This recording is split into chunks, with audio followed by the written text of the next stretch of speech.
सनातन का ज्ञान जो कि वेदों का ज्ञान है वही अंतिम सत्य है और वही अंतिम प्रमाण है। वेदों का ज्ञान विशुद्ध ज्ञान है। विशुद्ध माने कि जैसे 24 कैरेट का शुद्ध सोना, लेकिन वो 24 कैरेट का शुद्ध सोना इतना आकर्षित नहीं प्रतीत होता है। इसलिए उस सोने से आभूषण बनाए गए और आभूषण ज़्यादा ध्यान आकर्षित करते हैं बजाय इसके कि शुद्ध सोने के। वैसे ही वेदों का ज्ञान बहुत ही विशुद्ध है और आम जनता को आकर्षित उसमें रास नहीं आता है। तो उनको आम जन को आकर्षित करने के लिए फिर उस ज्ञान को और विस्तृत किया गया और कथाओं में, कहानियों में, पुराण के रूप में उस ज्ञान को पिरोया गया। अब होता क्या है कि जैसे जैसे इस ज्ञान का विस्तारीकरण हुआ और विस्तृत होता गया और पुराणों के माध्यम से, श्रुतियों के माध्यम से, स्मृतियों के माध्यम से इसको कहा गया, तो निश्चित ही है जैसे जैसे फैलाव होता है, विस्तार होता है, तो विकास के साथ कुछ विकृतियां भी आती हैं, कुछ विसंगतियां भी होती हैं। और यही हुआ। और अभी तक तो हम देखते हैं कि 1000 साल पहले तक भी पुराणे लिखी जाती रहीं। तो लाखों श्लोक हैं पुराणों में। तो इससे क्या हुआ कि कुछ विसंगतियां भी पैदा हुईं, कुछ उसमें ऐसी बातें भी आईं जो कुछ लोगों ने जोड़ी, जो आज के समय में हो सकता है कि उस समय उनका कुछ परिप्रेक्ष्य रहा हो, कुछ वास्तविकता रही हो, लेकिन आज के समय अनुकूल वो नहीं प्रतीत होती हैं। तो जहाँ भी ऐसी कभी विरोधाभास का एहसास हो कि ये आज के समय के अनुकूल नहीं है, तो हम उसको कहाँ से काट सकते हैं, हम उसको टेस्ट कर सकते हैं कहाँ से कि वेद क्या कहता है, वेद का जो अंतिम जो वेदांत है, जो उपनिषद है, वो क्या कहता है। क्योंकि वहीं से ही जो स्रोत है ज्ञान का वो वहीं से आ रहा है। तो पुराणों में अगर कोई विकृति है, कोई विसंगति है, तो हम उसको वहीं से काट देते हैं, क्योंकि अंतिम प्रमाण हमारा वेद है।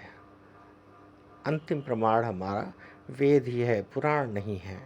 पुराणों का तो एक माध्यम है कि आम जनों तक पहुंचाने का कार्य किया गया है उस वेद के गूढ़ ज्ञान को, क्योंकि वेदों का ज्ञान वो एक एक वाक्यों में है, बड़े ही संक्षिप्त शब्दों में लिखा गया है। अगर आप वेदों को पढ़ें तो आप आश्चर्यचकित हो जाएंगे कि दो दो शब्द में सब कुछ कहा गया है। अगर हम 4 महावाक्यों को लें, चारों वेदों के 4 महावाक्य हैं, ऐसा हमें बताया गया है। और हर वेद का जो एक एक महावाक्य है, जैसे ऋग्वेद का महावाक्य है, इतना छोटा, प्रज्ञानम ब्रह्म, बस ये महावाक्य है ऋग्वेद का, प्रज्ञानम ब्रह्म, जो प्रकट है वही ब्रह्म है। इतना संक्षिप्त है, इतना गूढ़, इसको और विस्तृत व्याख्या करने की आवश्यकता महसूस नहीं हुई। यजुर्वेद का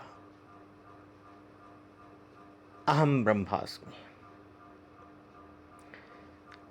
सामवेद का तत्त्वमसि, तुम भी वही हो, अथर्ववेद का अयम आत्म ब्रह्म, मांडूक्य उपनिषद,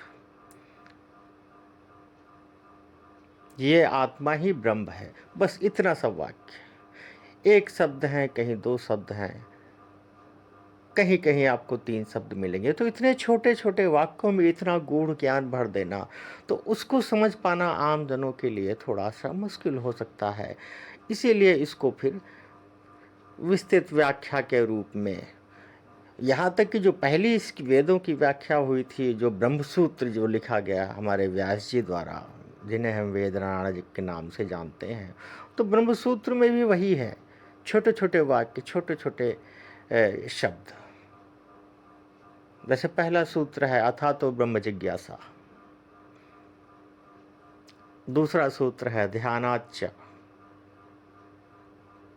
तो इतने छोटे छोटे संक्षिप्त वाक्यों को जब हम विस्तृत व्याख्या करेंगे तो निश्चित ही कुछ न कुछ हमें बाहर से लेना पड़ेगा, और जो हम बाहर से लेंगे तो उसमें कुछ न कुछ मिलावटी हमें बाहर की जो मायावी जो सांसारिक चीज़ें हैं उसमें कुछ मिलावट करनी पड़ती है, और वहीं से फिर थोड़ी विसंगतियाँ, थोड़ी विकृतियाँ शुरू हो जाती हैं। लेकिन इसका मतलब ये नहीं है कि उनमें ज्ञान नहीं है।